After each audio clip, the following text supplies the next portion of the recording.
All right, let me say hello and welcome everyone. Doug here with thelincolnlist.com, and let me welcome you to another weekly edition of Stock Market Mutterings. This is where I'll do my best to take a grope in the murkiness, trying to make some sense out of the stock market for you. And in the end, I hope it puts a little bit of money in your pocket. Now, for each and every one of you that needs some help with your trading, you're ready to take it to another level and not just be a hobbyist, but consistently make money. Somewhere on the screen, I'll post a link. Each day that the market is open, I'm trading live on screen. So if that's something that interests you, click the link and feel free to join us. So we're going to kind of pick up where we left off last week, and we're going to talk about a couple of milestones that could possibly happen this week before we see any sort of significant correction. And we talked about those last week, which was SPY 350, and most specifically the SPY future, S&P futures going to 3,500. I think this is something that you're probably going to see early on in the week, or at least an attempt to get to those milestone numbers before you see any significant correction. Now, I also wouldn't rule out that maybe somewhere along this line you get a head fake to begin the week with a little bit of selling before you see something like that. The market has, proven characteristics of doing something like that. So I would kind of expect that sometime during the week we're going to see a strong run towards those milestone numbers, just like you had NASDAQ 11,000 or whatever. You're probably going to see something like that. Now, what we had this week was a lot of consolidation, some back and forth attempts. But over the last couple of weeks, it's been the same theme that every time there's any attempt to see any downside selling, that's almost immediately met with buying. And there's just been talk about this sector rotation, about money coming out of tech stocks. I kind of thought maybe that was going to happen, that you would see money pull out of those and maybe go into some Dow stocks or S&P stocks. But it seems like every time some of these big names, Apple, Nvidia, Netflix, or the big FANG names, anytime they get sold off, it's almost like the next day they just re-rally and clean all that out and just make new highs. And that's where we are. And right now the highs just continue to get higher, and you can complain about it all you want, make conspiracy theories all you want, but it is what it is, and most of us don't have the power to change it, so we have to kind of deal with it. I would expect to see that happen.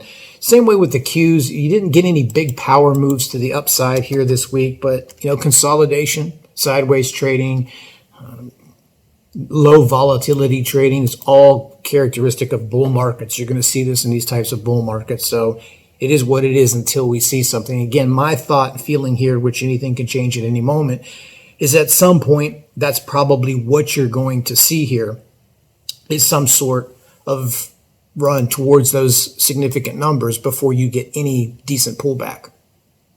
So what I want to do now is move on to a couple of stocks here that I'm looking at, some things that might have some value or some room to move to the upside. A couple of things I've been looking at, it's been pulling back. Some of these I've already talked about. We're going to bring back a few old school names here. The first I want to look at is Twillo, TWLO. Certainly mentioned this several times before, but some of these had run up so much, I think, when you're going into earnings, like a lot of these have already gone through their earnings announcement. When you make these significant runs and these stocks double or even triple, like we've seen since this March-April correction, it's not uncommon that they have to just kind of have a perfectly clean earnings report. If there's anything that just doesn't fit or doesn't sound good to investors' ears, then oftentimes these things sell off. Sometimes it's deep and it's a correction in that stock. Other times it's just a light volume pullback that eventually gets bought up. And I think the ones that we're going to be talking about here today fit that bill. Number one, obviously, is Twillo. Get a pretty nice look here. I'll open up the chart a little bit. This thing's been consolidating here for like 9 or 10 trading sessions. It's really, really tight consolidation, holding really well. And I thought possibly there on Thursday we would see a nice move.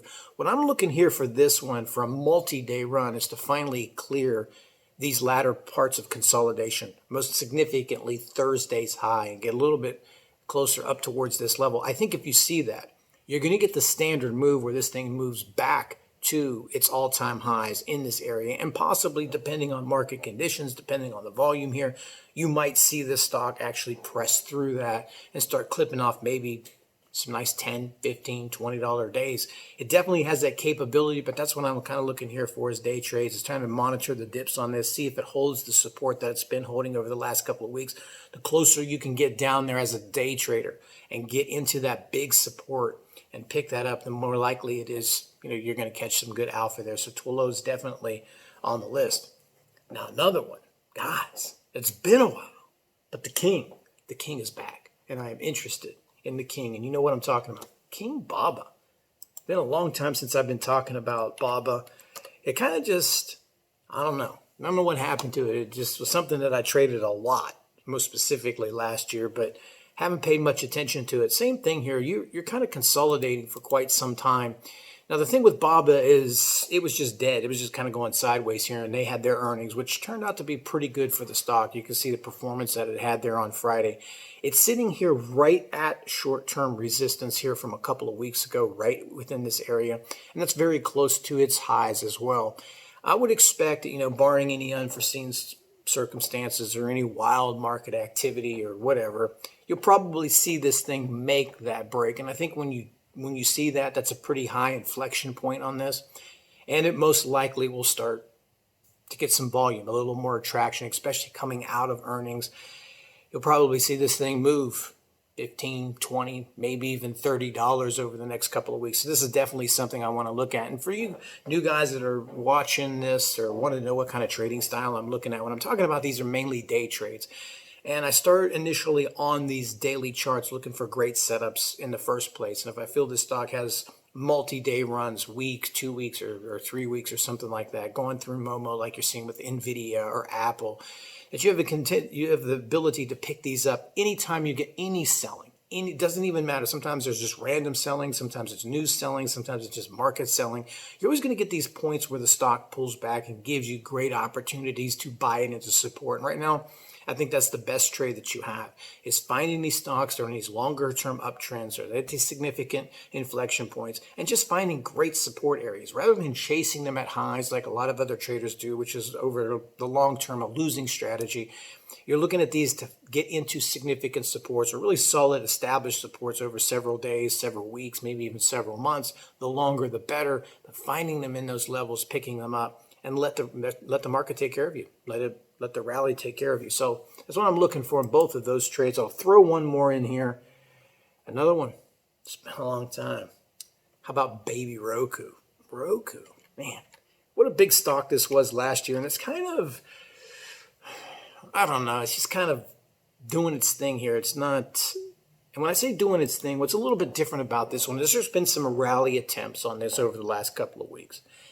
And it seems like when you get like the rallies in NVIDIA, or you're getting a most specific like Tesla or something crazy like that, those rallies seem to just continue. The stock just seems to just hardly ever get sold off, and they just melt and melt and melt and melt up. This one just seems to like have some character issues. Like it doesn't want to melt. It just goes up one day, then it sells off. It's had some really interesting intraday action. Now that's good for those traders that like to do both, but this is typical for it. I mean, you kind of look at what you're up here on the top chart, right up top. Some of the intraday action here, you've got a lot of ups and downs in this chart. You start out here down, ending up, finishing down, going parabolic in the middle of the day for basically no reason at all. Then end up giving it all back. Then trying to rally on Friday, giving it all back. Then just rallying and giving it back, rallying and giving it back. I would be looking more for one of these rallies to stick and make some continuation. For those that do a lot more scalping and a lot more intraday trading, this is one of those stocks that will give you opportunities to both directions, to long and short side, where you can short some of these rips, buy some of these dips. At some point that will stop, but you've had that continuation, that type of a pattern now for about 10 trading sessions. But this is definitely something I'm looking at. So in just a quick roundup here, nothing has changed over the last couple of weeks. Nothing whatsoever has changed. The market is still bullish. Consolidation is bullish. Sell-offs to get bought back up are bullish. Anything floating around all-time highs is bullish. Yes, these prices are inflated on a lot of these names, but that hasn't stopped anything as far as how the market is working. It's still bullish. And until we see something significant, a sell-off that can stick, a sell-off that can build momentum to the downside, where you can start taking out levels and re-inject panic into this market, then maybe you'll see something different. Anything that you see outside of that, it's just a fake out. It's just another maneuver or trickery from the market to screw you out of your positions, throw the scent or the trail off, whatever you want to call it, and mess up your trading plan. And you've got to block out that noise and just look at the charts, look at the price action, look at the way the market's behaving, and that's your clues. So I'm still bullish until we see something significant. I want to go back and look at some of these charts that's pulled back to give us maximum amount of range and see if some of these can re-rally back to all-time highs and maybe even higher. And we've seen charts like that with Adobe, with Lulu, a couple others we mentioned in the stock market mutterings before. And those I'll be watching this week will be Twilio, Baba, and who else did I put down here? Roku. Baba and Roku. It's been a while since I've had this. So anyway, I'll leave it at that. As always, if you guys need help with your trading, remember the link was there at the beginning. Feel free to join me each day for trading. We'll do our best to make you successful as you can be. Until next week, trade well. Talk to you then.